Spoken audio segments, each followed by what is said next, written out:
आजा आजा मैं हूँ प्यार तेरा। इस गाने ने भारतीय संगीत की धारा बदल दी थी।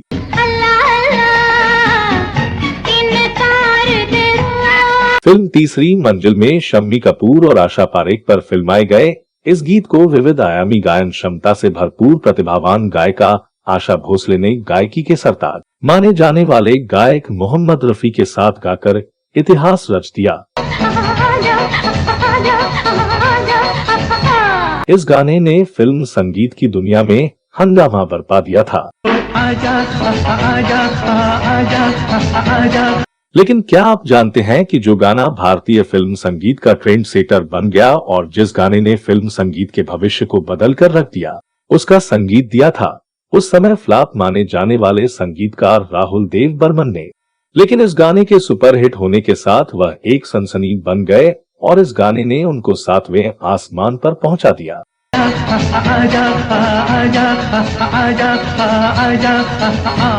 लेकिन इस युगांतरकारी गीत को मोहम्मद रफी के साथ गाने वाली बहुमुखी प्रतिभा की धनी गायिका आशा भोसले के लिए इस गाने को गाना कठिनतम चुनौती भरा काम साबित हुआ था।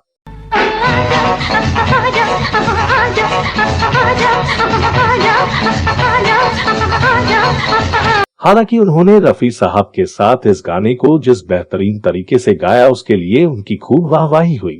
लेकिन क्या आप जानते हैं कि इस गाने की प्रैक्टिस के दौरान उनकी ऐसी हालत हुई कि उनका ड्राइवर उनकी हालत को देखकर डर गया था। यही नहीं, इस गाने को गाने के दौरान उनकी पेट की नसें फूल गई थी। लेकिन इसके बावजूद उन्होंने इस चुनौतीपूर्ण गाने को शानदार तरीके से गाकर संगीत प्रेमियों का दिल जीत लिया।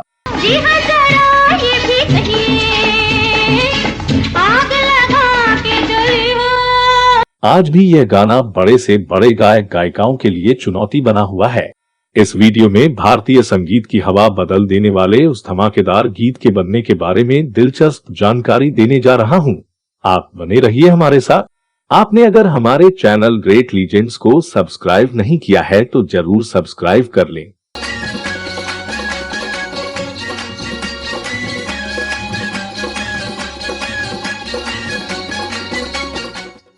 नमस्कार दोस्तों, इस वीडियो में जिस गाने का जिक्र किया जा रहा है वह गाना फिल्म तीसरी मंजिल का है। आजा आजा मैं हूँ प्यार तेरा।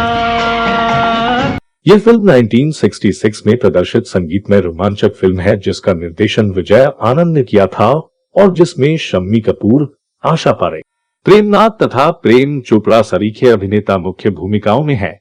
फिल्म में पहले मुख्य किरदार के लिए देवानंद का चयन किया गया था। फिल्म की शूटिंग के दौरान शम्मी कपूर की पत्नी गीता बाली का निधन हो गया था, जिस कारण इसकी शूटिंग 3 महीने तक रुकी रही थी। मशहूर फिल्म लेखक और सलमान खान के पिता सलीम खान ने भी इसमें छोटा सा अभिनय किया है। दोस्तों, इस फिल्म के सभी गीत सुपर डुपर साबित हुए थे। इसके गीतों को लिखा था मजरू सुल्तानपुरी ने। दीवाना मुझसा नहीं इस अंबर के नीचे मेरे सोना रे दे दूंगी जान। इस फिल्म के वैसे तो सारे गीत हिट रहे, लेकिन जिस गीत के बारे में चर्चा कर रहा हूँ वह गीत फिल्म संगीत की दुनिया का ट्रेंड सेटर गीत बन गया।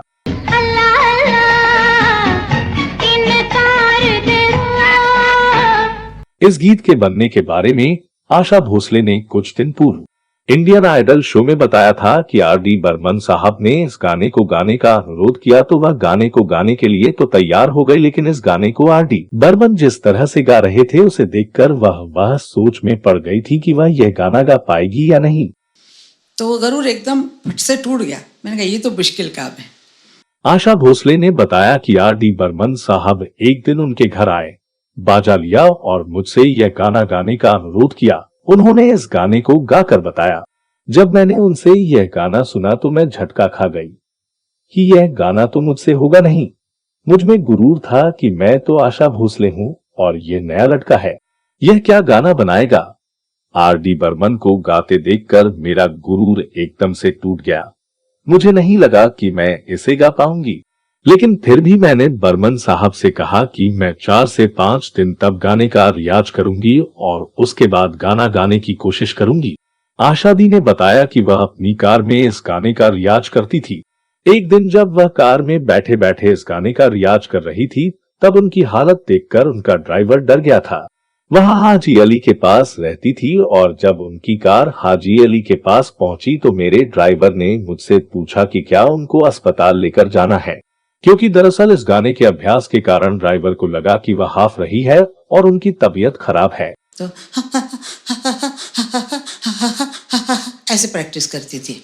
आशा जी ने बताया कि जैसे ही मैं घर पहुंची, मैं अपनी बहन लता मंगेशकर के कमरे में गई। मैं बहुत घबराई हुई इधर उधर आ जा रही थी। मैं डर रही थी। दीदी ने मेरी हालत देखकर कहा, क्या बात है, क्यों छटपटा रही हो? हमारी दीदी जरा एकदम ऐसे, क्या बात है, क्यों छटपटा रही हो? मैंने लता दीदी से कहा कि ये गाना मुझे गाना है और मुझे डर लग रहा है। मैंने कहा कि मैं ये गाना नहीं गा सकती। उस वक्त लता दीदी ने कहा कि तुम भूल रही हो, तुम पहले मंगेशकर हो और बाद में भोसले। जाओ गाना गाओ, तुम अच्छा करोगी। आशा जी ने बताया था कि इस गाने के लिए उनका 10 दिनों तक रियाज करना पड़ा, जो कि अमूमन वो करती नहीं थी। इसके बाद आशा जी ने यह गाना रफी साहब के साथ गाया और यह गाना जबरदस्त हिट हुआ। आशा जी ने बताया था कि इस गाने की रिकॉर्डिंग के वक्त वह थोड़ी नर्वस थी, क्योंकि उन पर यानी आशा भोसले पर और सहगायक मोहम्मद रफी साहब को लेकर 500 रुपए की शर्त लगी थी कि कौन यह गाना बेहतर गाता है। फिल्म के प्रोड्यूसर नासिर साहब ने कहा था कि रफी साहब अच्छा गाएंगे, जबकि पंचम ने कहा था कि आशा भोसले अच्छा गाएंगी। आशा भोसले ने कड़े रियाज के बाद गाना गाया, जिसे सुनकर R.D. बर्मन बेहद खुश हुए। नासिर साहब ने जो शर्त लगाई थी वह शर्त हार गए और यह शर्त जीतने के बाद संगीतकार R.D. बर्मन ने आशा भोसले को 100 रुपए इनाम के तौर पर दिए। आशा भोसले ने बताया था कि इस गाने को रफी साहब ने गले से गाया था और मैंने यह गाना अपने पेट से गाया था। रफी साहब तो यहाँ से गाए हैं, मैंने इधर से गाया। इस तरह से मैं ये शर्त जीत गई और ये 500 रुपए पंचमदा को मिल गए। गाने की रिकॉर्डिंग के बाद R.D. बर्मन बहुत खुश दिख रहे थे। उनकी खुशी देखकर आशा भोसले ने उनसे अपने मन की बात कह डाली। उन्होंने R.D. बर्मन से शिकायती लहजे में कहा, तुम सभी अच्छे गाने तो दीदी यानी लता मंगेशकर को दे देते हो और मुझे वो गाने देते हो जो मुश्किल होते हैं और जिन्हें कोई और नहीं गा पाता। उनकी इस बात पर R.D. बर्मन ने कहा कि तुम तो सभी तरह के गाने गा सकती हो, इसलिए मैं ऐसे गाने बनाता हूँ। अगर तुम नहीं गाओगी तो मैं ऐसे गाने बनाना ही बंद कर दूंगा, क्योंकि और कोई गाएगा ही नहीं।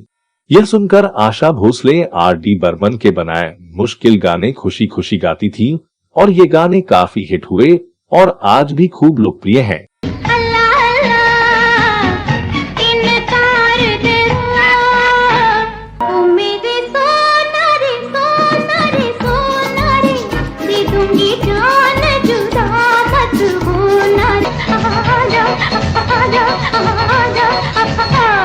आशा भोसले और R.D. बर्मन में साथ काम करने के दौरान ही प्यार हुआ और दोनों ने शादी भी कर ली। तो दोस्तों, आप क्या मानते हैं कि इस गाने को किसने ज्यादा अच्छी तरह से गाया, आशा जी ने या रफी साहब ने? आपको तीसरी मंजिल के कौन से गाने सबसे अच्छे लगते हैं? इस गीत के बारे में अगर आपके पास कुछ महत्वपूर्ण जानकारी हो तो कमेंट बॉक्स में अवश्य लिखें। इस वीडियो में बस इतना ही। अगले वीडियो में कोई नई कहानी, नई जानकारी लेकर हाजिर हो जाऊंगा। तब तक के लिए नमस्कार।